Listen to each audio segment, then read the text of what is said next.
Amahoro y'Imana abane namwe mwese bakunze ba televiziyo ba TV International, turashimiye Imana itugiriye neza kuduha kano kanya kukongera kubana namwe ko gusangira namwe ijambo ry'Imana mu buryo buciye hano kuri YouTube na Facebook.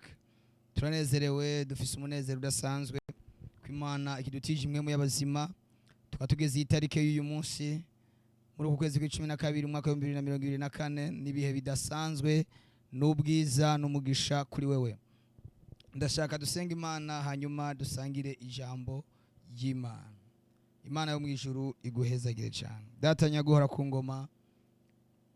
Uri Imana ikomeye kandi uri Imana igira neza. Ni wewe Mana isumba izindi mana. Ni wewe Mana irengeye ibigirwa mana. Ni wewe Mana utari bayali, utari kigirwa mana. Tugirire neza, uhezagire ubwoko bwawe, uhezagire ishengero ryawe, uhezagire agiye kumva amajambo mu izina rya Yesu Kristo. Amen. Tugiye gusangira ijambo ry'Imana, ndabizi neza ko hari ico riza gukora ku buzima bwawe. Imana yo mu ijuru ikugirire neza.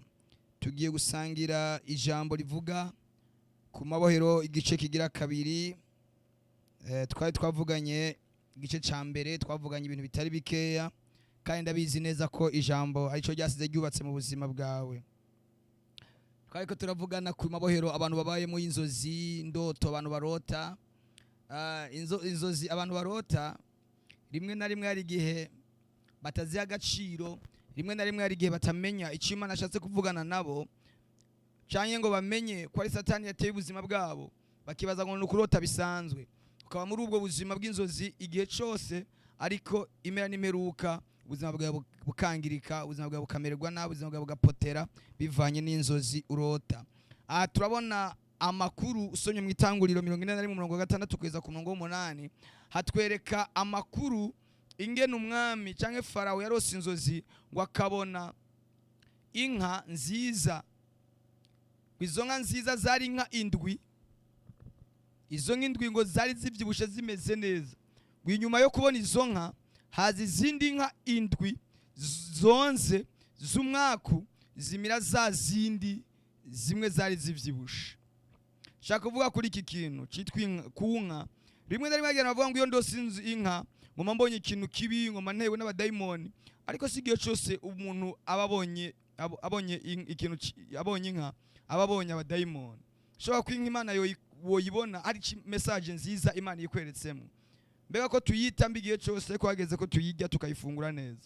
Rero iki gihe yabonye mu buryo bumwe inka ari nziza ivyibushe, ubugira kabiri inka ihinduka ikibi. Niko n'umuntu ashobora kuba ari mwiza mu gitondo, ejo mu gitondo kindi akaba ameze nabi, akaba yabaye mubi. Uyu munsi ukaba ukiranutse, ejo ukaba uri umunyavyaha, ejo ukaba uri umupagani. Umuntu umwe nyene arimwe impwemu zibiri.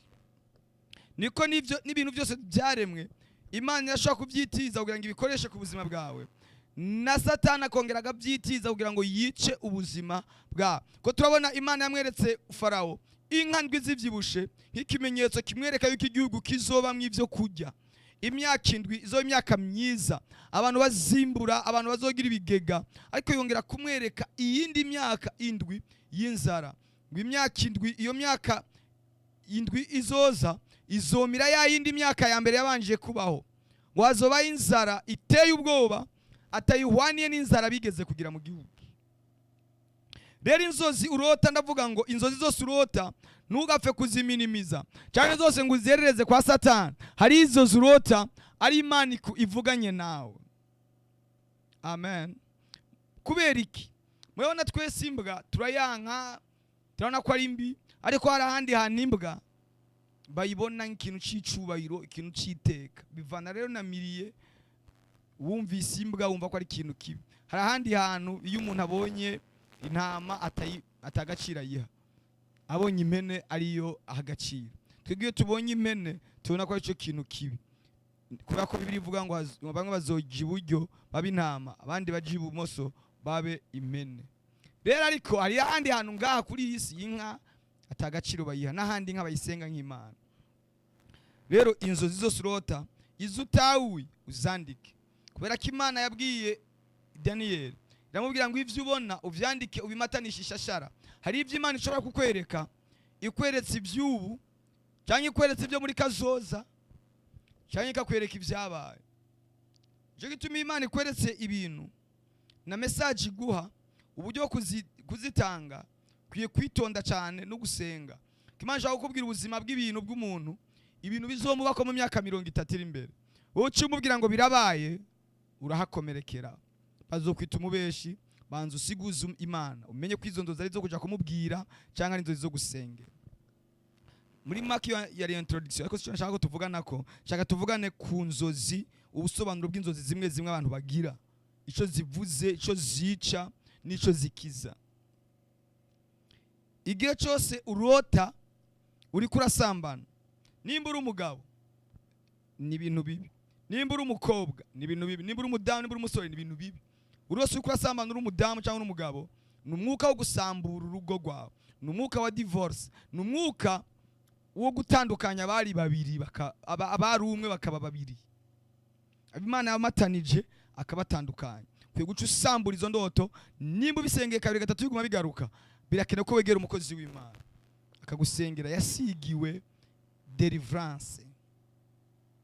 Kuko saba pasiteri bose, saba avuga ubutumwa bose basigiwe deliverance. Hanyuma cyo usanga ari umupasiteri mbwa afise don yo kwigisha, adafise don yo kunigana n'imyuka mibi. Kandi nukabimuhore sico yahamagariwe. Imana ihamagara ugutandukanya. Sambura uwo mwuka w'inzozi z'ubusambanyi, izo ndoto abademone ko barangiriza ubuzima bwawe, ko barica ubuzima bwawe, kuzisambura. Kurota uguruka kwiye kubisambura, ni bibi. Kurota uri kwishure kikenano benshi gitigiri kinini bakibayemo. Karota uri kwishure wasuye muri primaire wambaye kaki, ukarota uri kurakora ibibazo byakunaniye cyangwa ukabitora ariko wagera kuronka amanota ntubone urupapuro rwawe, cyangwa urakora ikibazo urupapuro rukazimira, cyangwa uri kurakora ikibazo ibintu biri mu mutwe ukabyibagira, shakisha mutwe ukabibura, kandi wagaragaje gukora ikibazo. Iyambure izo nzozi, iyambure izo ndoto, Imana ikugirire neza. Kurota uri kwishure ni ikintu kibi, kurota uri kwishure ni pepo mbi, ukwiye kuyiyambura. Hari kindi kurota imbwa zikwirukako, n'umwuka w'ubusambanyi. Umwuka w'ubusambanyi ukwiye kuwiyambura. Karota uri kumwe n'imbwa, izindi zikurya, izindi zikwirukako, cyangwa ubona zikukikuje, ukwiye gusambura uyo mwuka. Nimba uri umukobwa, nimba uri umugabo, nimba uri umusore, nimba uri umudamu, ukwiye gusambura, ukirukana impwemu y'ubusambanyi. Ushobora kuba atani yurimwo, ariko Satani kari prepara ku buzima bwawe kugira ngo ejo iyo daimoni izi kwatake. Kurota uri kurajya inyama, byo nabyo ukwiye kuvyiyambura, ukwiye kubisambura, ukwiye kubikuraho, ukambara ubuzima bushasha. Kurota uri ruguru, ukabona wasubiye iwanyu, ukabona wasubiye ibwana, ukabona wasubiye kurima, uri gusenya bwa buzima bwa kera wakuriyemo, ukabona wongeye kubusubiramwo. Iyambure iyo mwemu. Kurota utwagwa n'uruzi, ibigeragezo ni intambara ziba zigiye kuza ku buzima bwawe. Sambura, kubita, iyambure, ubicare mu gishasha. Kurota wagize ubukwe, ugasanga ufise umugabo, ufise umugore, mugabo ukarota wagize yindi mariage. Sambura. Satani agomba gusambura urugo rwawe. Kabona umukobwa mugabo wa iminsi yose utagize mariage, mugabo kuyibamwo wapi? Abo ba daimon ukiye kubiyambura ukabasambura, ukitandukanya nabo. Ndagomba mvuge kwiri bohero gatonya, ibohero ryo kwisambanya. Nimba wisambanije rimwe, ubukuruye nk'aba daimon 1000 binje mu buzima bwawe, kukugira ko ubushobozi. Wowe wifata ibisanzwe umuntu kwinezeza no kuruhura umubiri, ariko umenye kuri kura wica. Ejo uzogwara ingwara zivuye kuri ico kintu, ejo uzobumwe puisa, ejo uzogwara amafyigo, ejo uzogwara umugongo. Byo ni ibimenyetso rimwe na rimwe biva kuri uyo mwuka wo kwisamanya, kwibagira, kumene ku mutwe bidahera. Ryobohero rwiye kugiyambura. Egera abakozi b'Imana bagusengere, bakurambike kibiganza ubohoke. Ndavuga kwirindi bohero rimwe bw'uruzerero, abantu bari mu mwuka wo kuzerera nka Gayini. Imana yabwiye Gayini ngo uzopfuyerera, zopfa uri inzererezi kuko washesha amaraso. Ndasurinya kuri iki kintu, gusesa amaraso. Nimba warisha umuntu nata muntu yarakubonye ukica umuntu amaraso agaseseka, uri ku muvumo w'uruzerero, uzozerera. Ushobora kuvuga ati jewe naramwishe mugabo ndatekanye. Oya ntutekanye, uri inzererezi. Ushobora kuja mu kazi nukamaremo kabiri bakakwirukana, waja mu kane bakakwirukana, ugasanga wa muri mu ruzerero nta kintu ukora, nta hantu mara kabiri, nta nshuti ufise, abagenzi mumaranye umwaka, igihe kiba cabaye kinini, ibintu byose ukoze birasambuka, wama mu buzima bwo kuzerera. Umwuka wo kuzerera Imana ugukureko, kuko wavishije amaraso ya mwene wanyu. Niko Imana yabwiye Kayini, iramubwira ngo ikindi isi uyizaniye umuvumo ntizimbuka. Nimba warakuyemwo inda ukayikorora ukihorera ugaceceka, hari n'abaganga usanga bari babitumwa ko mu gukorora inda, ukaba warabafashije gukorora inda, umenye kuri umwicanyi uri kukwegera ubutaka umuvumo aho uvuka, abo wavyaye uri kwakwegera umuvumo. Mwabaganga mwe mwabaye babitumwa ko mu gukorora inda, ndakubwira nutihana uzokenyuka, ntabwo uzoramba, uzozerera, ivyo ukora bizohomba, amafaranga gupfire kubusa, kuko uri inshuti yutikiza, uri inshuti y'uwica. We niwe mwicanyi wa mbere. Imana yo mwijuru igufashe utahura amajambo. Nimba warakoroye inda, egera abakozi b'Imana usabe imbabazi wature. N'abandi bakora ibyaha bagaca bisengera ngo Imana ngo mbabarire. Oya, cyaha giharirwa uko catwibira abakozi b'Imana. Atura ivyo wakoze. Niye ngo nuko ko nakereye umuntu. None kuja muri gehinomu navyo kubisha ukazoja muri gehinomu, icoroshe n'igiki? Icoroshe nuko wobivuga ugasengera kandi abakozi b'Imana n'abanyamabanga. Gusa no kwatura ko nasambanye, se no kwatura bivuge ubabarigwe. Ibohero ryo kuzerera. Hari irindi bohero abantu babayemwo, ibohero ryo kudakorera Imana, ibohero ryo kudatangira Imana. Iki kintu kirakomeye. Hari abantu usanga barabohotse gutangira Imana ikigira 10 ku mafaranga menshi baronse. Mugabo baronse 1000, aronse 5,000 ntabishoboye. Hari ugasanga batanga kuri duto mugabo kuri binini. Ataya Mana nawe urabizi. Ubu mu miliyoni nzanire ba pasteur, ntabwo uzaniye ba pasteur, ahubwo uje gukiza ubuzima bwawe. Mana yabwiye Abisirayeli ngo wamuvumo murawuvumwe kuko mwarangunze ibigira 10 n'amashikanwa. Ngo iyo muva ivyo mukora byose mubicira amafaranga mu mufuko utobotse. Ngo ni mubingeragereshe murakora zo bacunshurira umugisha mukabura naho mukwiza. Ukeneye umugisha w'umusesekara, iga kurekura, iga gutanga, iga guha abandi, ukorera abandi nawe azokorerwa. Nimba umutima ufunze ukijanye no gutanga, umenye ngo uzoba umukene. Hari n'abantu usanga bakorera Imana bavugishwa berekwa mugabo badatanga, abo bazovugishwa gusa ariko ikijanye n'amafaranga, ikijanye n'ibifadika uzokwa musegerereza, uzokwa muteza amaboko. Ukeneye gufunguka ku rufunguruzo gwitwa umugisha wo guhabwa, banza utange nawe. Imana ikugirire neza, ikumbohorere. Byo muraza kubisanga muri Maraki 3:7-11. Wewe ryo gusenga ibigirwamana, yo wa muntu usenga ibigirwamana, nimba warasenze ibigirwamana, nimba waragiye mu bapfumu, birivuga ngo ndi Imana ifuha, ntukambangikanye. Mu gitabo ca Kuvayo cya 20, ntukambangikanye n'ikindi kintu na kimwe kiri hasi kwisi, kiri mu ijuru, kiri mu kiyaga, kiri kuzimu, ntukanshujanye naco naho kini duhwanye. Ndi Imana ifuha muhora abandi biga bitanyo vya base, kuva ku rungano rwa mbere kugeza ku rungano rugira 4 rw'abanyanka. Nimba usenga ibigirwamana uri umwasi w'Imana.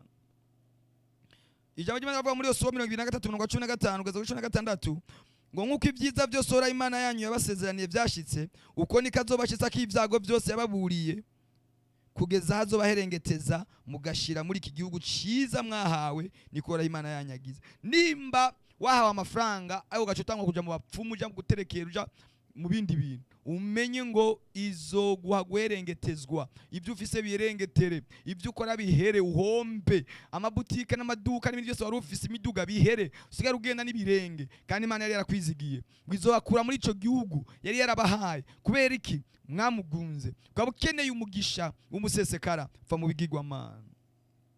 Ndego sanga afite utuntu tw'udushusho bagendana tumanitse mu nzu ku mpome, nagenda kubwire uri umunyamuvumo, uri munsi y'umuvumo. Nawe yo bari ishusho ya so, ukaba warigize ikigirwamana, nawe bari so mama wawe ukaba warigize ikigirwamana. Andi bafashe ibintu by'ibibumbano bashira mu nzu zabo, mena zijya sizomana, ibintu bitumva, bitavuga, bitabona, bitagenda. Sambura wambare umwambaro mushasha. Imana ikugirire neza. rero niri jambo shimye kuvuga make, ariko nagomba gatoya mvuge kuri iri jambo ry'ibitekerezo cyangwa ivyiyumviro, ibohero ry'ivyiyumviro, ukuntu abantu babohwa mu vyiyumviro, mindset, ibitekerezo, kutekereza ni nakuri. Imana yo mwijuru kugirire neza, ugira ibitekerezo vyiza. Ubuzima bw'umuntu buvana kure cyane mu nzitane zikomeye, mu bibishe, mu birura, mu bibaba. Kwiriye kumenya ko ubuzima bwawe buhagaze ku byo wiyumvira n'ubyo watura. Ni watura ibibi uzoba mu bibi, ni watura ibyiza uzoba mu byiza. Reka kwiyita imbwa ngo ndimbwa nka Mefibosheti yavuze ngo ndimbwa ipfuye, kubera ko so watacha yashoboye bisuka watacha uzoshobora, kubera ko papa mama watacha yashoboye bisuka watacha uzoshoboye. Ko nukubohoka mu mutwe, funguka mu mutwe. Abandi batageze birashoboka ko nawe wohagera, aho bene wanyu batageze birashoboka ko nawe wohagera. Wimatanure, witandukanye nico cyose Imana yanka ivyiyumviro. Imana yo mwijuru ikugirire neza, iguye kubohoka, iguye kwitandukanya n'ikintu cyose Imana idakunda. Nyanda gusengere rero, nimba byarashitse kabaraguye muri ivyo vyaha, kabaraguye muri izo ngeso, kabaraguye mu ngeso z'ubusambanyi, ingeso zo kwisambanya, ingeso zo kutumvira Imana, ingeso zo kudakorera Imana, ukaba wumvise iri jambo, hindukira wihane, Imana ikweze gutunganya. Mana ndasaba imbabazi umwana wawe, umuhari utamuharuriye, umutandukanye n'ico wanka, umatanye n'ico ukunda, mu izina rya Yesu Kristo, amen.